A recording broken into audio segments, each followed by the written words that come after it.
The third reading for this morning is from the Gospel of John, the truth that John records for us. Jesus said to his disciples, "I am the true vine, and my Father is the vine grower. He removes every branch in me that bears no fruit. Every branch that bears fruit, he prunes to make it bear even more fruit. You have already been cleansed by the word that I have spoken to you. Abide in me, and I will abide in you. Just as a branch cannot bear fruit by itself unless it abides in the vine, neither can you unless you abide in me. I am the vine, you are the branches. Those who abide in me and I in them bear much fruit, because apart from me you can do nothing. Whoever does not abide in me is thrown away like a branch and withers. Such branches are gathered, thrown into the fire, and burned. If you abide in me, and my words abide in you, ask for whatever you wish, and it will be done. My Father is glorified by this, that you bear much fruit and become my disciples." Here ends the reading. Good morning. Good morning. John, the Gospel of John, is my favorite synoptic gospel. Just a catechism lesson. Synoptic Gospels are Matthew, Mark, Luke, and John. Matthew, Mark, and Luke were like a reality TV show. They followed Jesus around with cameras recording everything he did and everything he said. Current wisdom believes that John was also with Jesus when he was on his earthly ministry, but he didn't write his gospel until later on in life. And if you remember, Jesus asked John to take care of his mother Mary. So in my mind, maybe John didn't know how to write. Maybe Mary taught him how to write, and later on in life he wrote the gospel. But it's my favorite one, and if you were inclined to read one of the Gospels, I highly recommend it. And on Amazon, you can get this book, The Gospel of John. All it has in it is a Gospel of John, beautifully written. The way John writes is like poetry. I recently learned a song. As soon as I heard it, I wanted to share it with all of you. It's a short song, it's kind of cute.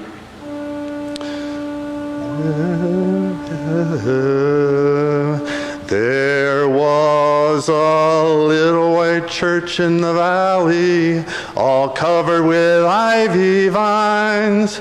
All the people were dressed in their Sunday best and sitting at the pews on time. The preacher got ready for the sermon, the inspired message of the day. He held up his hand and then he began, and this is what he had to say. Everybody wants to go to heaven, to the home up in the sky.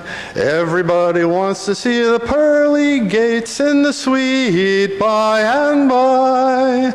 Everybody wants to go walking on the streets all paved with gold and eat milk and honey at the table of the Lord and be a member of the heavenly fold. You all go to church on Sunday, and you love to lend a helping hand, and everybody's nice to his neighbor, so you can make it to the promised land. Everybody wants to cross the Jordan to the mansion in the sky. Everybody wants to go to heaven, but nobody wants to die. It's a cute little song. And there are denominations and there are people who think that all Jesus needs us to do is go to church, do our thing for an hour on Sunday, and we will get our ticket punched to the promised land. But the truth, the gospel, means truth, tells a different story. Jesus talks about his kingdom in terms of the here and now, and also at the end of the age. I've never lived in a country that had a king whose law was the final answer. But Jesus is our king, and Jesus has the final answer. So it's not really up to us to cherry pick which part of the story of Jesus we want to follow and which we don't. But Jesus tells us right away, we live in two worlds. We live in the world that everybody else lives in, and we live in his world. And in his world, what Jesus say rules. So it seems logical that Jesus followers, and I'm going to say Jesus followers, I'm not going to say Christians, because of late, I don't know if you agree with me or not, Christians seems to have gotten a bad rap. But if you say Jesus follower, everybody knows exactly what you're talking about. As long as you're 100% in or 100% out, because there's no halfway. Jesus acknowledges this two worlds when he says, give back to Caesar what is Caesar, and give to God what is God's. In the reading today, Jesus talks about vines, branches, and fruit. But what really Jesus has talked about in this reading and throughout his earthly ministry is relationships. Everything with Jesus is about relationships. Relationship between you and him, between us and each other. He is the vine and we are the branches.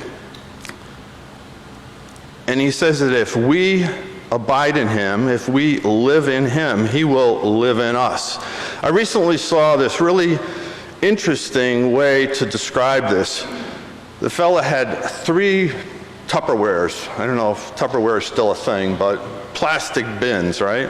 Big bin is God, and inside of that he puts a smaller bin, which is Christ, and inside of that bin he puts a smaller one, which is us, and inside of that one he puts another one that is Christ. And it kind of gives you that spatial relationship about really what Jesus is asking us to do. Live in him, and he will live in us. And he goes on to say, apart from him, we can do nothing. Well, that's not a cultural thing, right? A cultural thing is, I am my own little God, and I can be whoever I want to be, and I can do whatever I want to do. But in the kingdom of God, the rules are a little different. So if you're a Jesus follower, we follow the rules. There's 83,600 words in the 4 synoptic gospels. But to me, these 150, 200 words that Jesus says in this gospel are the crux of the entire thing he came here to do. And at the end, and we didn't read it today, at the end he says, and I have a new commandment to give you. Love one another as I have loved you. In this country, love can mean many things. It's ambiguous. If you substitute in this, love one another as I have loved you, if you substitute the word love and put in care, it's closer to the Greek meaning. If you care for one another as I have cared for you, it's take care of each other. If somebody needs something, you give it to them. If somebody needs support, you're there for them. That is the relationship that Jesus wants to have with each other. There's a part of the gospel that people think it makes us sound like snobs. Jesus says, the only way to get to the Father is through me. And this is one of those things that I feel, if you're 100% in, you're 100% in. It's not a snobbish thing to say the only way to get to the Father is through Jesus. it's not exclusive. Just like the Episcopal Church, Jesus has always said, everybody come. Everybody's welcome. Let's be the ecclesia that Jesus wants us to be.